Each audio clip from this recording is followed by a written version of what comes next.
Good afternoon. It's August the 27th. I'm just whittling my time away. And I wanted to talk to you about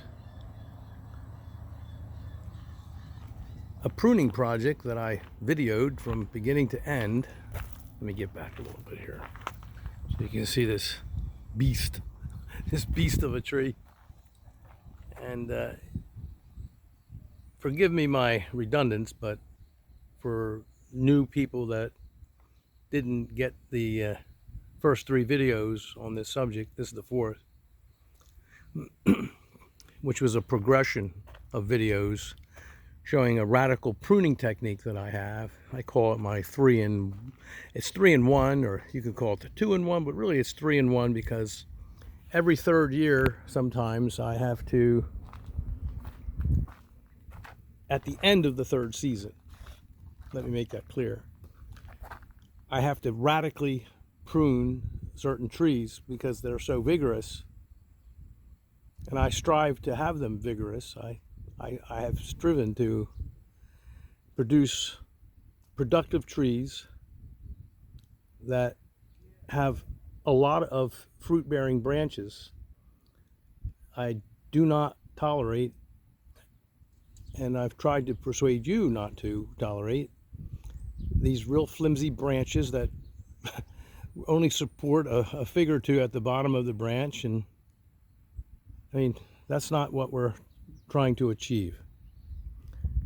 Now, you will remember, and I will go in here very quickly under the net because the birds are devouring my fruit, if you can see that. But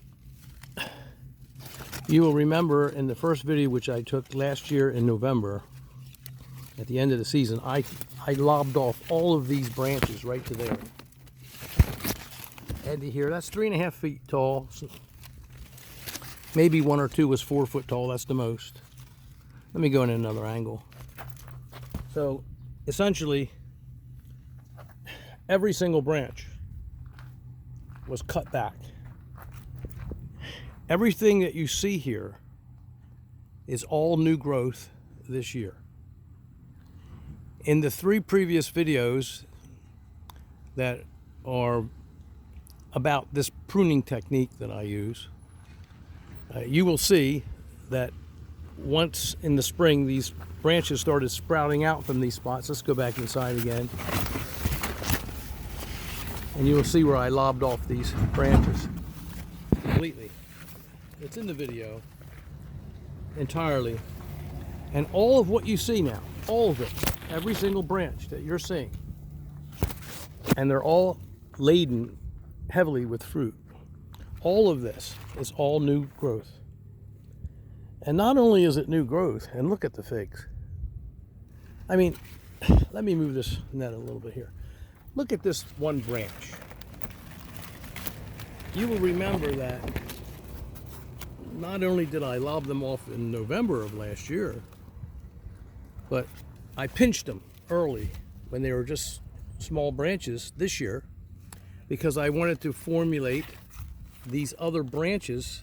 I wanted them to grow, and I said that, that it's not always about pinching. You have to combine pruning with pinching, and sometimes your intentions about pinching, the last thing that you're worried about is forming fruit, because if you do things right with your tree and nourish it properly when it's young and water it when it's starving for water. Remember, trees first, figs last. And what I mean by that is always do things that promote the growth of your tree, even if it means sacrificing a few fruit, a few figs now and then. I don't pinch. I very seldom pinch for fruit, okay, as you can see, all right? And you will remember in the videos that there was already fruit on every single node, and sometimes double. It's as simple as that.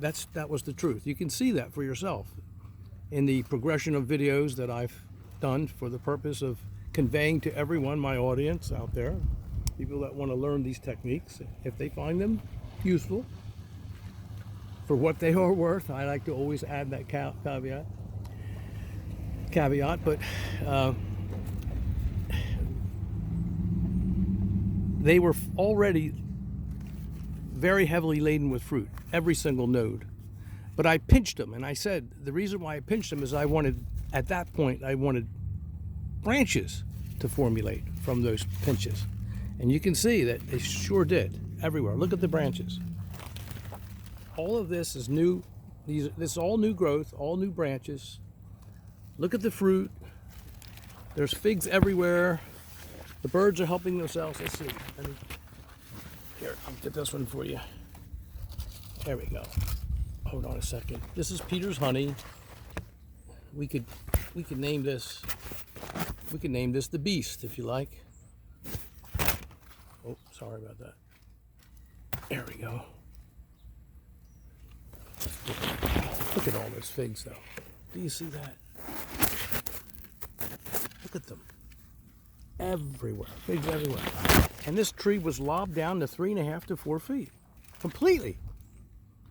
No branch was spared. Ah, look at that. One of the reasons why I call this honey, Peter's honey fig, is because very often a drop of honey does formulate at the eye, and it will solidify, like with most figs that do that have that characteristic, and that protects it from the invasion of insects and such. Let's break this open here. There we go. Oh, look at that. Beautiful. Look at that. Gosh, I love this fig. Look at that. Now remember, this tree was lobbed down in November of last year. Completely down. You will see it in the video. Oh, look at that. Isn't that glistening beauty? That's glistening perfection. That is a fig. Look at that. Oh, man. An exquisite honey fig. I just love this fig.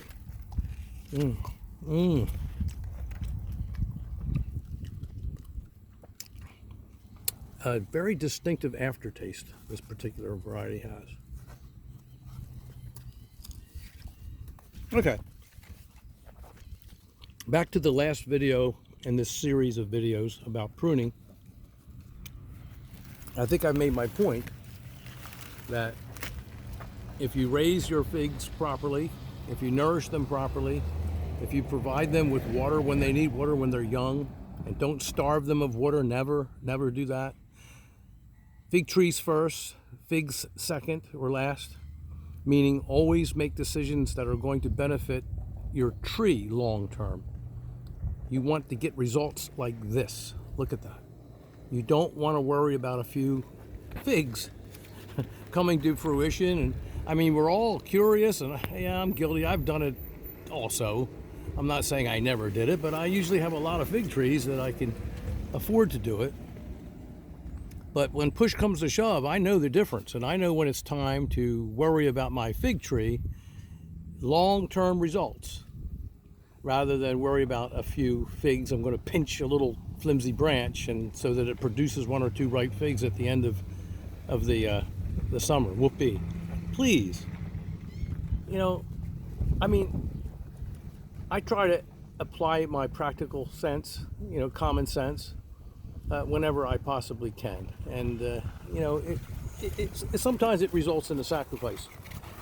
But look, you see, this branch alone, this branch that formulated this year, it's a new branch, okay? And it has 3 branches branching off of it. It's 3 altogether. This thing could almost suffice as a tree itself, just this one branch. I mean, I've seen a lot of trees that don't have that many figs on it. And we're talking about, look at this thing. Look. Why? Look at this. This fig tree is a beast. And I cut it down. And if you will remember in the first video in November, Debbie, she always says, please, Lou, don't. I mean, she finds it difficult too to experience, you know, chopping all these branches down. But you can see that sometimes radical pruning, long term, will benefit you enormously. And it will strengthen your tree from top to bottom. Are you going to lose figs? Come on. Don't be afraid to prune. Don't be afraid to radically prune. Here's my point. You're not going to lose figs. You're going to gain figs. And look how thick these branches are. You see, they can support every single fig on these branches. Every single fig will get ripe. They'll get ripe from the bottom all the way to the top. Look at all that. And you'll have a good long season, starting early enough a couple weeks ago and ending with the fall weather. Okay, just hundreds of figs. Look at them. Okay, I want you to see this. So now you've seen the 3 other videos. This is the 4th in a series. So watch the videos. You can see for yourself the progressive development, the incremental development, the chronological stages of the results of this pruning technique. And I want you to see it for yourself. It's important that you keep your branches thick and producing fruit. Okay, and I also used pinching, and you'll see that in the video, but not because of figs. I had figs, but because I wanted to get it to branch. Because next year, can you imagine? Now think about this for 1 second. I want you to think about this. Peter's honey is a tree that produces a lot of breba. I've mentioned this before. And the breba are delicious. They're early. They get ripe around the 4th of July, maybe a few days later. And they are superb. It's one of the rare cultivars where the breba, those figs that formulate on last year's branches, where the breba really are just as good. They're larger and they're just as tasty as the main crop figs. They're delicious. They may be better. I'll leave that up to your judgment. So by using this technique, now I have 3 branches instead of 1, and they're all thick and healthy and fruit-bearing branches. Next year, these branches are going to have breba on them. All of these branches are going to have breba. So yes, this is a good technique because with a tree that produces breba, you get way more breba. You get nice, big, thick, healthy breba because you've got this supporting mechanism of a healthy tree, because you've pruned it properly and you've nourished it properly. And those figs are going to be early, and you're going to enjoy that crop immensely because they are so good, and you've been dying all winter to have a fresh fig, and now you have a fresh fig along with your Desert King, or Dessert King as I like to call it. And then your main crop fig tree, your main crop harvest, is that going to be harmed? Is that really going to be harmed? No. You're going to have plenty of main crop figs because your tree is healthy enough to sustain them, to support them. You can see, I want you to see with your own eyes. And that's why I'm filming these videos in sequence. Okay, so I hope I haven't worn the subject out, but I guess it's the teacher in me. I just want to get my point across because I want all of you out there to enjoy growing figs the way I've enjoyed growing figs for many decades. So create a fig beast. How do you create a fig beast? Well, this is how you create a fig beast. And it's not just this tree. I have, and I should walk over to it, maybe I will. I can show you where I also did the same thing to another tree at the same time. I believe in that video too. Iracondits XL, and it too, let me just take a quick, I'll just show you a couple branches here.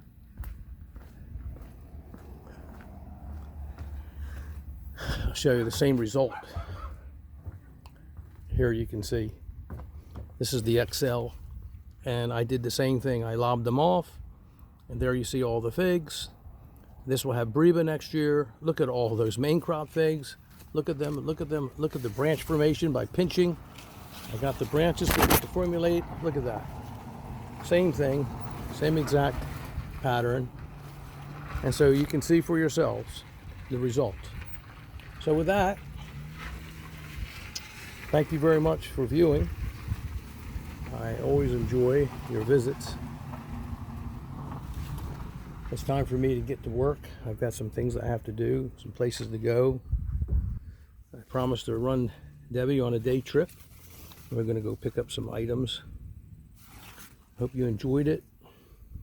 I sure did. It's a lovely day. The 27th of August. The summer is rapidly coming to an end. I can't believe that next weekend is Labor Day, and which usually, I guess, is the official beginning of the end of summer, I suppose, or does mark the end of summer as we begin to slowly enter into the fall season. So soon will be over. These few weeks ahead of us will go by so quickly. But before they do, we all have plenty of figs to eat and enjoy. I'm looking forward to continuing the harvest.